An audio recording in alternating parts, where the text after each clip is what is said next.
Bayangin deh, sebuah peradaban kuno baru aja runtuh. Dan dari abunya bangkit satu kekuatan baru yang luar biasa. Dinasti Shang. Mereka berhasil menaklukkan musuh, merebut mahkota, dan seolah-olah dapat restu dari langit. Tapi, di balik kemegahan istana, ada yang aneh. Ada rahasia kelam yang menghantui para raja pertamanya. Sebuah kegelisahan yang gak pernah mereka ucapkan. Ironisnya, para penguasa Shang yang begitu perkasa ini, mereka itu pengembara. Mereka bisa menaklukkan seluruh daratan, tapi mereka nggak bisa menemukan satu jengkal tanah pun untuk mereka sebut sebagai rumah. Mahkotanya sih ada di kepala mereka, tapi tahtanya seolah-olah dibangun di atas pasir. Terus berpindah-pindah, mencari fondasi yang nggak pernah ketemu. Sebuah kerajaan besar, tanpa istana. Nah, sekarang kita masuk ke jantung misterinya. Pertanyaannya kelihatannya simpel, tapi jawabannya tersembunyi selama ratusan tahun sejarah. Kenapa sih sebuah dinasti pemenang perang nggak mampu membangun satu aja ibu kota yang permanen? Kekuatan apa yang memaksa mereka jadi nomaden? Yuk, kita pecahkan teka-teki ini bareng-bareng. Oke, biar kita paham separah apa krisis ini, kita harus lihat polanya. Soalnya, ini bukan sekedar pindah biasa karena alasan strategi. Ini tuh kayak luka yang nggak pernah sembuh. Gejala dari kekacauan yang jauh lebih besar yang menggerogoti dinasti ini dari dalam. Bukan sekali atau dua kali. Dalam 350 tahun pertama mereka berkuasa, ibu kota Shang pindah sebanyak 5 kali. Bayangin, 5 kota berbeda dibangun, dijadiin pusat kekuasaan, terus ditinggalin gitu aja, kayak kota hantu. Setiap perpindahan itu adalah bukti adanya badai politik yang gak kunjung reda. Sebuah pertanda bahwa ada sesuatu yang salah, sangat-sangat salah di jantung kerajaan ini. Jangan-jangan musuh terbesar Shang itu bukan pasukan dari luar, tapi racun dari dalam.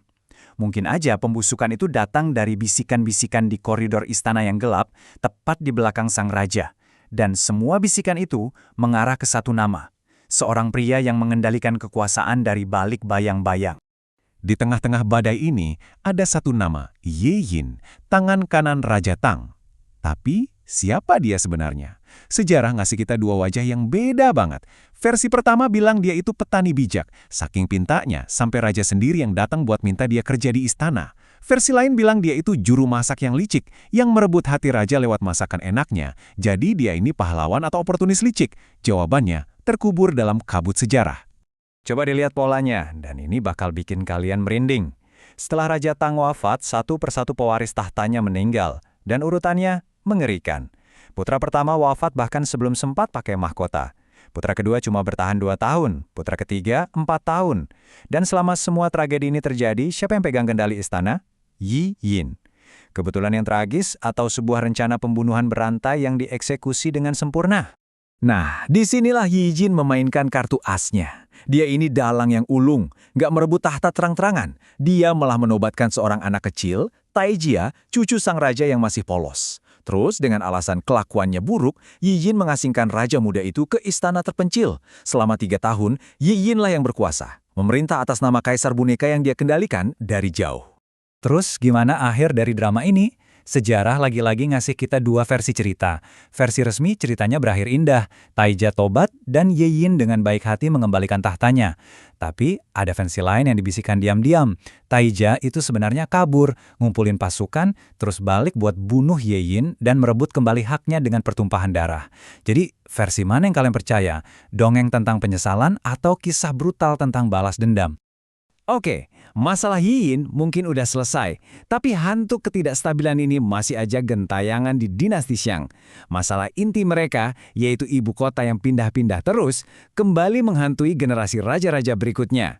Coba bayangin deh, 10.000 pekerja, kerja siang malam selama 8 tahun tanpa henti, cuma buat bangun tembok pertahanan setinggi 10 meter. Sebuah monumen yang dibangun dari keringat dan darah. Tapi, nggak sampai 2 generasi kemudian, kota megah itu ditinggalin gitu aja. Jadi kota mati. Ini udah bukan strategi lagi. Ini simbol keputusasaan yang harganya mahal banget. Dan siklus gila ini jalan terus. Dari Xiao, mereka pindah ke Xiang. Dari sana ke Kang. Terus pas Kang dihajar banjir besar, Raja Sui harus memimpin rakyatnya yang udah putus asa buat ngungsi sekali lagi ke Yan. Bayangin jadi raja yang harus kabur dari istananya sendiri 2 kali selama masa pemerintahannya. Ini bukan lagi dinasti, ini kayak rombongan pengungsi yang dipimpin sama seorang raja. Iya sih, gampang banget nyalahin banjir. Tapi apa benar cuma itu masalahnya? Para sejarawan curiga ada api lain yang membakar dari dalam. Mungkin ada penguasa lokal yang nggak suka, atau bangsawan yang nolak bayar upeti, bahkan mungkin kebencian dari rakyatnya sendiri. Tembok raksasa yang mereka bangun itu, jangan-jangan bukan buat nahan musuh dari luar, tapi buat memenjarakan ketidakpuasan dari dalam. Tepat ketika dinasti ini udah diambang kehancuran, saat para bangsawan mulai berkhianat dan mahkotanya terasa goyah, muncullah seorang raja yang akan mengubah segalanya. Senjatanya bukan pedang, tapi kata-kata. Sekitar tahun 1400 sebelum Masehi, Raja Pankeng naik tahta. Dan coba tebak apa langkah pertamanya? Pindah ibu kota lagi. Kedengarannya gila kan? Kayak ngulangin kesalahan fatal yang udah menghantui dinastinya selama berabad-abad. Tapi Pankeng bukan lagi mengulang sejarah. Dia bersiap untuk menulis ulang sejarah. Tapi kali ini, kesabaran para pejabat istana udah habis. Mereka yang udah capek terus-terusan pindah menolak mentah-mentah. Suasana di ruang takhta jadi tegang banget, penuh tatapan menantang. Untuk pertama kalinya, api pemberontakan terasa begitu dekat, siap membakar takhta sang raja. Dan di momen genting inilah, Pankeng ngunjukin kejeniusannya. Dia nggak mencoba membela keputusannya. Dia juga nggak melawan narasi kegagalan itu. Sebaliknya, dia justru merangkulnya dan membalikkan maknanya. Dia berdiri di depan mereka semua dan berkata, "Para raja leluhur kita tidak pernah tinggal di kota yang sama. Ini bukan kelemahan, ini adalah kebijaksanaan mereka. Kita harus mengikuti jejak suci mereka." Brilian banget kan? Cuma dengan satu pidato, sejarah kegagalan yang memalukan diubah jadi tradisi suci yang direstui leluhur. Pankeng nggak mengubah masa lalu, dia mengubah cara orang melihat masa lalu. Dan dengan kekuatan cerita itu, dia menyatukan kembali kerajaannya yang hampir pecah. Jadi, gimana akhir dari semua ini? Apa perjudian Pankeng dengan ceritanya berhasil? Jawabannya bakal menentukan nasib seluruh dinasti Sheng. Hasilnya, jauh lebih sukses dari yang pernah dibayangkan. Mereka pindah untuk terakhir kalinya ke sebuah tempat bernama Yin, dan di sana, akhirnya, mereka menemukan rumah. Yin tumbuh jadi pusat kekuasaan yang stabil dan makmur. Kekuasaan Shang bangkit lagi. Upeti dari para bangsawan mengalir deras.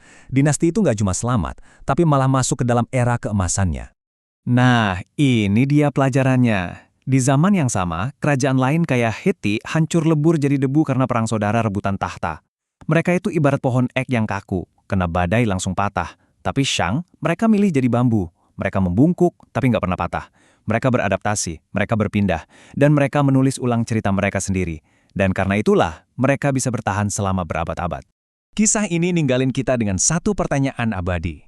Di panggung besar sejarah ini, di mana letak kekuatan yang sejati? Apa ada di ujung pedang yang tajam dan di balik tembok benteng yang kokoh?